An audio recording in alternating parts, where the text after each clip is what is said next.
I thought today we would try a little different location. I'm just over by my front door. Nice light. It's very rainy today in Portland, and we're very happy for that because it's been snowing. Last week it was full of snow. Anyway, let's get right into it. My name is Kendra Loibuga. I am the owner of this channel where I share my watercolor and gouache and collage attempts, best attempts.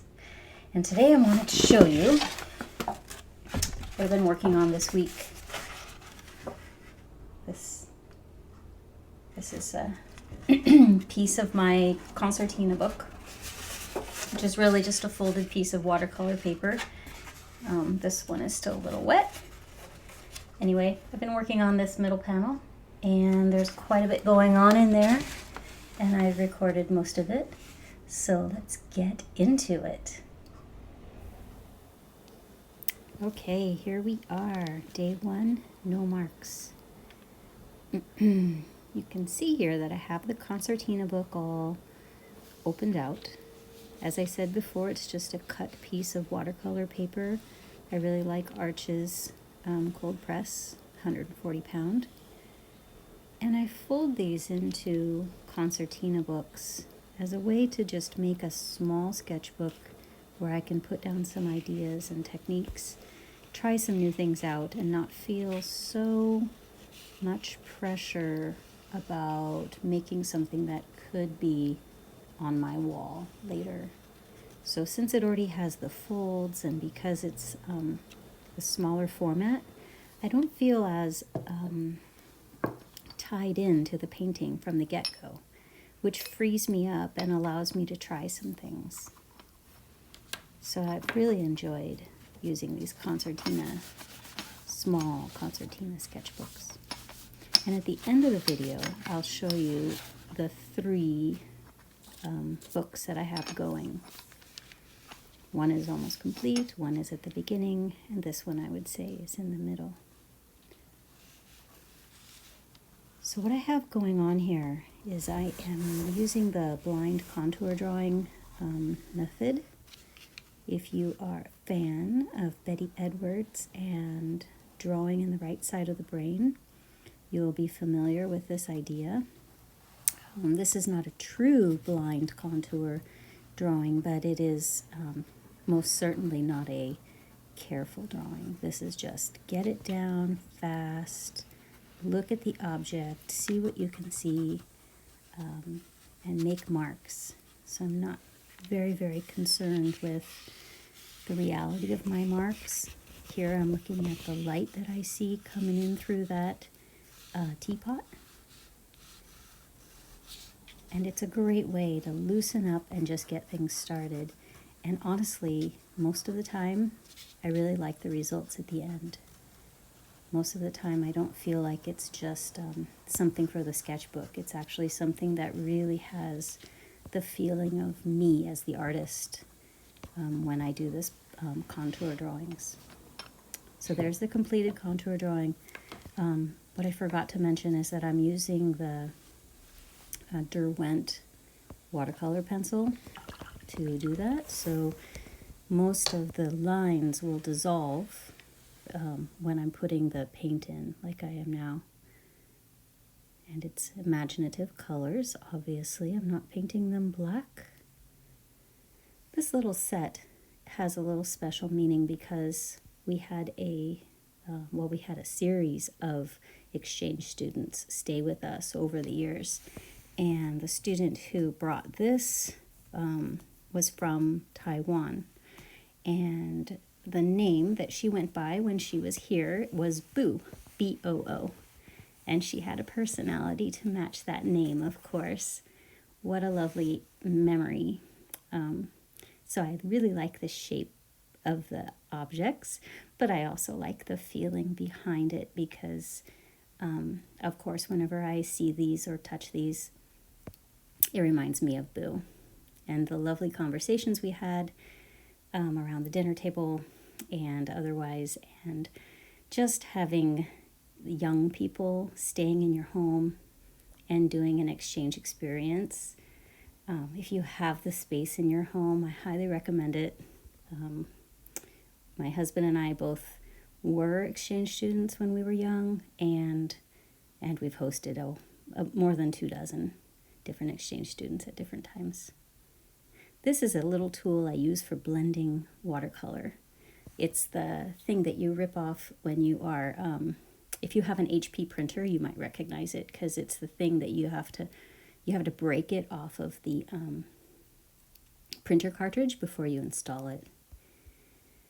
And then that was just a stick that I found outside and carved a nice point on it. That stick makes it into most of my painting processes.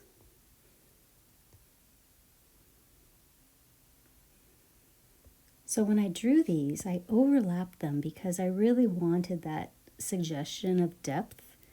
But then as I've been looking at it, I've been wondering what it would be like if I moved the creamer container just a little bit to the right so that there was like negative space in between the teapot and the creamer container. I think that would be another one that I could try. But in doing this, it gave me the opportunity to really think about values. So here you can see, if you were looking carefully at the one right before I did the switch, the part of the red pink little container, do you see on the left side of it how I've scrubbed away some of the paint? And then I made the paint of the teapot even darker right next to that. That's making the values very different between the two things, and it helps to set up interest and suggest depth. Then as I was doing this part where I was thinking about what the pattern of the tablecloth might be, I looked through some magazines to think about what kind of pattern. And I came back to this pattern that I like to call, what was the word? I like to call it my library of design elements. I like drawing these little flat ovals with a circle inside. Makes me think of like red blood cells or bagels, homemade bagels, that are too skinny. Anyway, I chose these, and as I look at this painting, there's another element that is almost similar. Can you see the other element that is a flat round disc almost? It's the opening of the creamer container, that black color. It's almost the same thing. And even maybe the top of the teapot has that same almost flat oval shape. And then later you'll see even more flat oval shapes coming in. So here, I was looking at this for a day or two, and my intuition just told me to take these papers that I had lying around from, we did a paper mache project about a month ago, my sons and I, and I'm not one to quickly pick up my messes, and so I still have these papers because I keep thinking I should do some more paper mache because I really enjoy that. Anyway, so I thought I really want to put some newspapers onto my painting. It'll give it some different texture, and the torn edges of the paper are also unique, in the shape that they make. So this is something very new for me, to integrate text newspaper bits into my painting. But I really like it. I think I'll do it some more. See, that's the pleasure of working in a little, concertina sketchbook or whatever sketchbook you use, where you can just try things out and it doesn't have to be precious. I use sketchbooks as well, but in a sketchbook, it stays closed unless you open it to look at it specifically.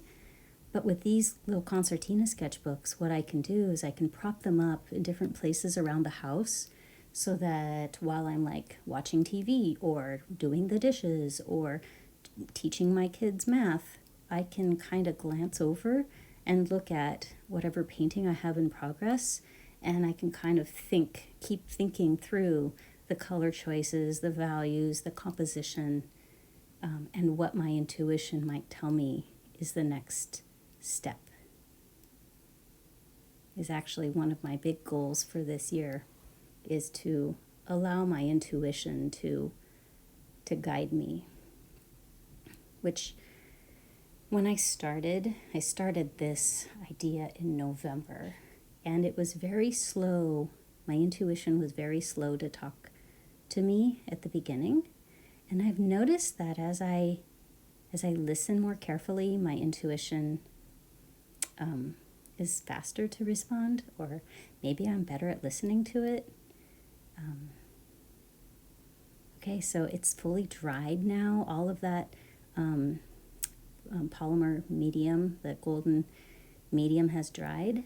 And now what I'm taking is some white gouache and spreading it out with a old medical insurance card. You know, you get new ones every year, and so I take the old ones and put them in my stash and then cut them to different sizes that work for applying mostly gouache. Yeah, I haven't really branched out to applying any other kind of paint with it, but maybe I should. It just gives a different kind of a line, and of course with the paintbrush, this thick gouache would get stuck, I think, in the bristles of the brush, and then you'd have to make the brush more wet, and then you wouldn't get that nice thick sort of frosting kind of feeling, which is what I really like about this thick gouache. It's kind of like an acrylic, only it's also, this one is in the same family as watercolor pigments. Just opaque, not transparent. Although a little transparent. This one is zinc white, so it's a little transparent. There's two. There's titanium white is more opaque, and then zinc white is more transparent. I use them both. I have them both. And then I just decide, like, I wanted a lot of that yellow and green to shine back through. So I covered it with this zinc white pretty well. And then I used my spritzer to spray it. And then I could lift out so that I lightened up the whole background, but I lifted it out kind of gently. Here we go with the spritzer. Or maybe I'm applying a little bit more first, right over the bump of the fold.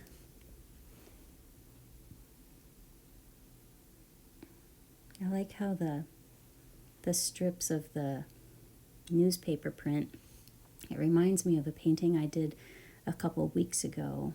You can see that one because it's called my Forest Path videos. So Forest Path number 2 is where I stuck down some strips of deli paper that I had painted with some acrylic to suggest the trees, or to suggest one side of the trees. So after that dried, I was looking at my teapot again, and I was sort of thinking about how I might bring in some of the highlights. And I still don't think I've fully got this, but here you see me lifting out with a toothbrush. Obviously, this toothbrush is only used for watercolor painting or watercolor lifting, but later you'll see that I lifted and then I just kind of painted back over it again.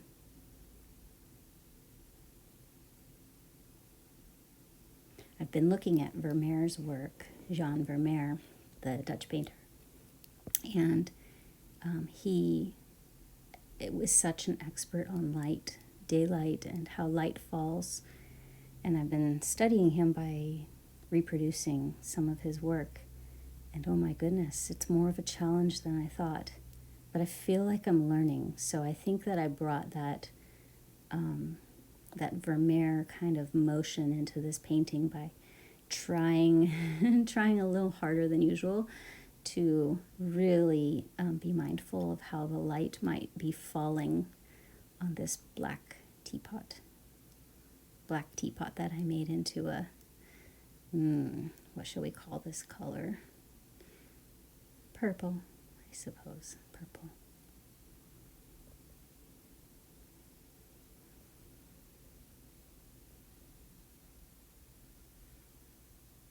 you might notice that I'm holding my brush in an unusual way. I try to play with the way that I hold the brush or the pencil or the pen, because see, that's my standard way of holding it, but if I hold it flat on the side, it gives me a little bit of a different result and a different line and a different mark, and I like that.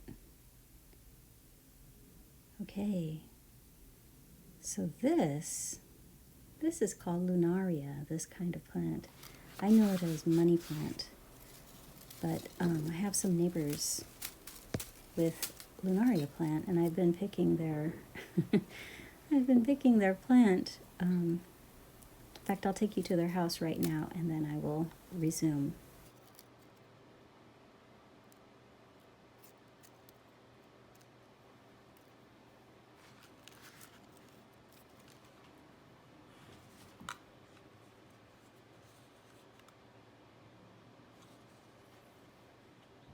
All right, so this is a plant, the money plant, and this one's been very shredded by the winter wind and snow that we've had.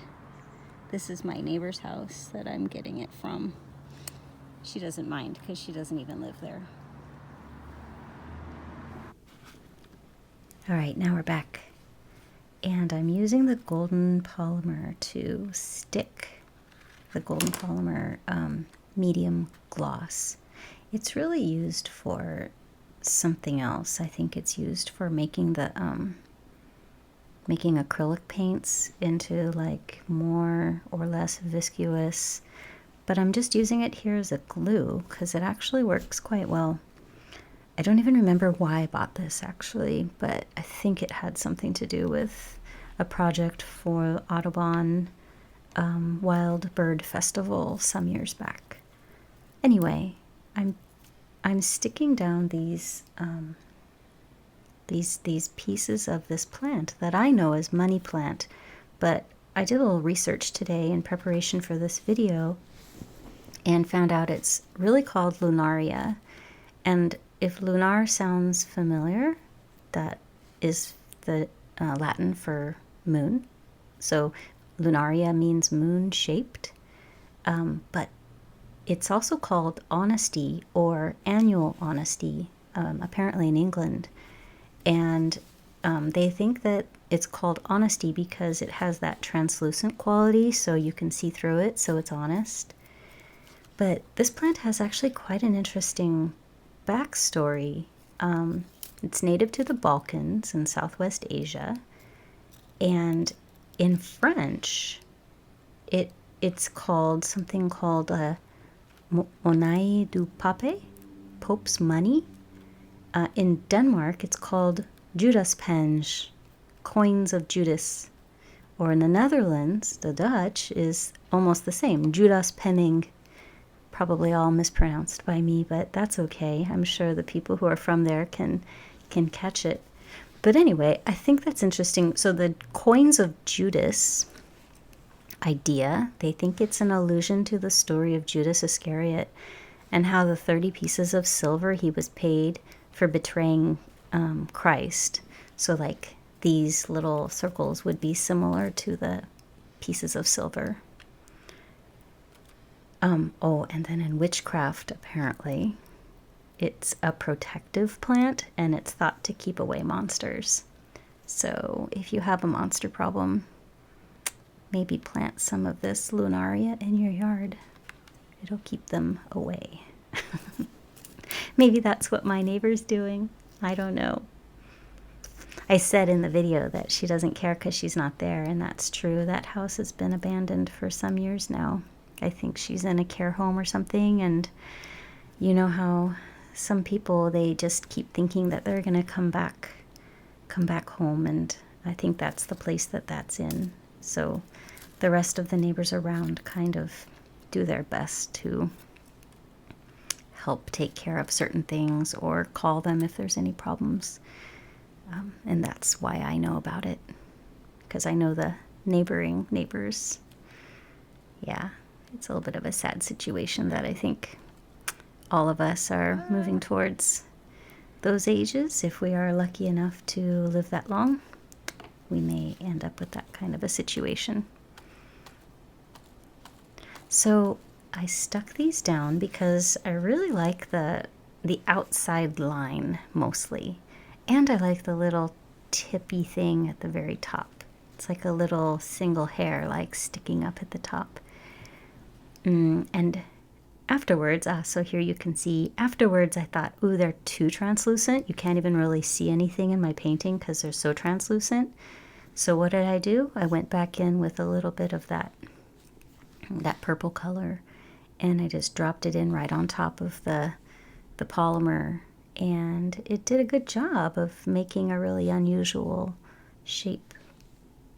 But I felt like these little ovals should appear to go down behind the table. So that's why you see me sitting here painting or gluing it in with a paintbrush to make it appear as if it's going to go down behind the table. That's one of my intuitive ideas while watching it, while teaching the lateral area of cylinders today. Yes. So this is my first time to try actually sticking plants into my paintings. And I'm very curious if any of you have done something like this, if you stuck found objects from nature as collage into your paintings, and if so, what kind? Because I'll keep my eye out in my neighbors' yards and see what I can collect on my daily walks.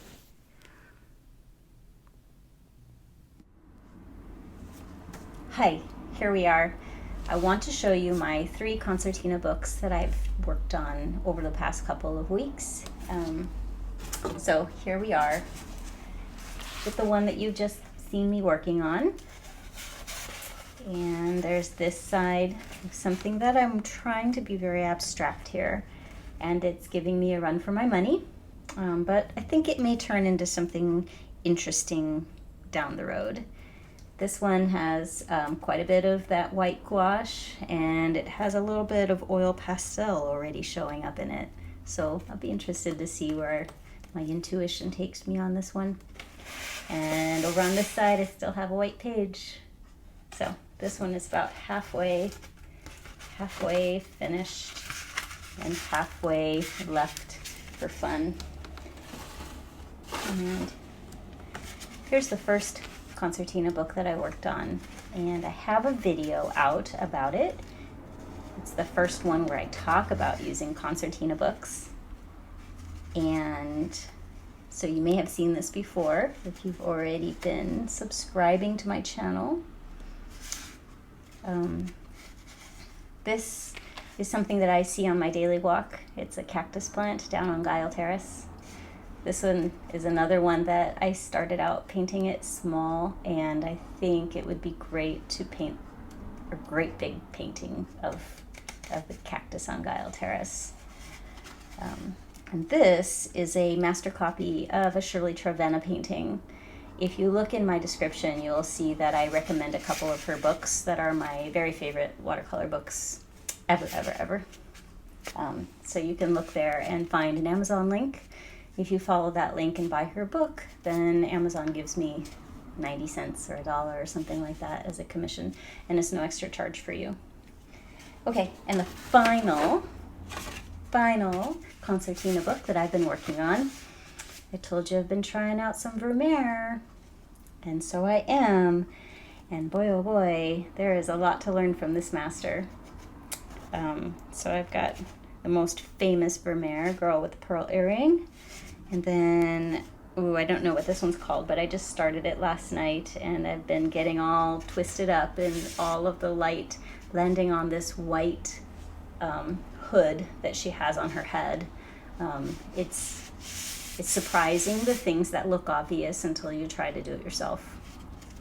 And that's all I have here. I think I'll just try to fill this up with some old masters and my attempts to do copies.